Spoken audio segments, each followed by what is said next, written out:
जय मसीह की दोस्तों। आज का वचन है रोमियो अध्याय 11 उसका 36 वचन। यहाँ इस प्रकार से लिखा है, क्योंकि उसी की ओर से और उसी के द्वारा और उसी के लिए सब कुछ है, उसकी महिमा युगानुयुग होती रहे, आमीन।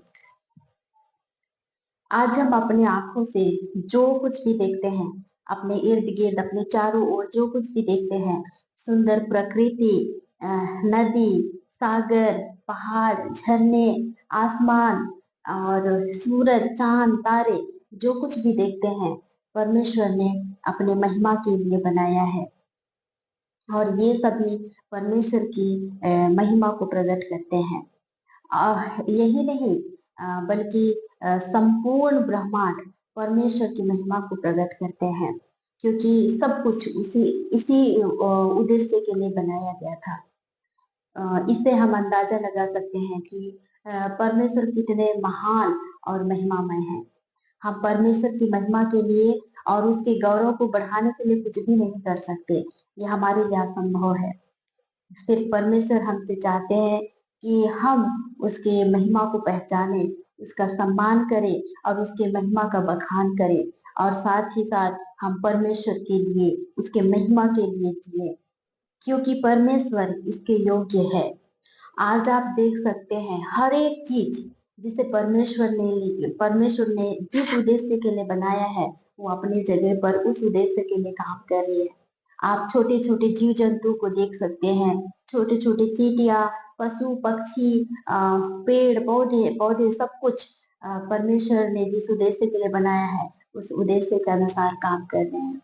संपूर्ण ब्रह्मांड में परमेश्वर के केवल दो रचनाएं उसे महिमा देने में असफल है। पहला है शैतान और दूसरा हम मनुष्य। सारे पापों का जड़ परमेश्वर को महिमा देने में असफल रहना, या परमेश्वर से ज्यादा किसी और चीज से प्रेम करना है। याद रखिए, परमेश्वर को महिमा देने से इनकार करना परमेश्वर के प्रति एक घमंडी विद्रोह है, और यही शैतान ने किया और गिराया भी गया। आज हम भी अलग अलग तरीके से अपने आप के लिए जी रहे हैं, परमेश्वर की महिमा के लिए नहीं। हम अपने अपने स्वार्थ के लिए काम कर रहे हैं। रोमियो उसका सबने पाप किया और परमेश्वर की महिमा से रहित है। सचमुच में हमने अपने जीवन में अब तक परमेश्वर को वो महिमा नहीं दी है जिसके वे हकदार हैं। मेरे प्रियो, परमेश्वर कहते हैं, यशायाह उसके 43 अध्याय उसके 7 वचन में कहते हैं, हर एक को जो मेरा कहलाता है, जिसको मैंने अपनी महिमा के लिए सृजा है, जिसको मैंने रचा और बनाया है।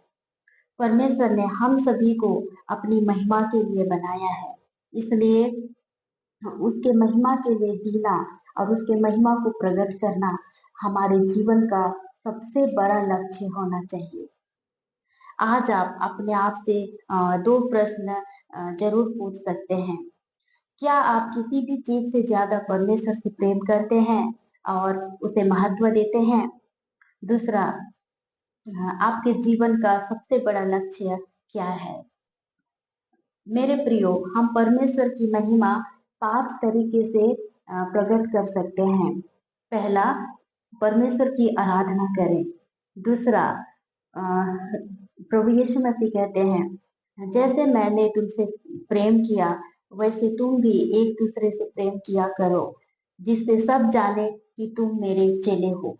मेरे प्रियो, आज हमें एक दूसरे से प्रेम करने की जरूरत है, और ऐसा करना परमेश्वर के प्रेम को प्रकट करता है। तीसरा, प्रभु यीशु मसीह के समान बने।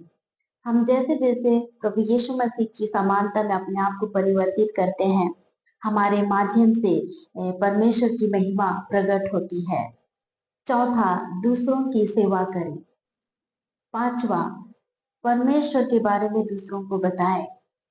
मेरे प्रियो, परमेश्वर नहीं चाहते कि उसका प्यार जो हमारे लिए है वो गुप्त रहे। जब हम उसे पहचानते हैं तो परमेश्वर हमसे उम्मीद करते हैं कि हम अ, उसके प्यार को दूसरों के साथ भी बांटे, दूसरों के साथ भी शेयर करें। परमेश्वर इस वचन के द्वारा हम सभी को आशीषित करे। आमीन।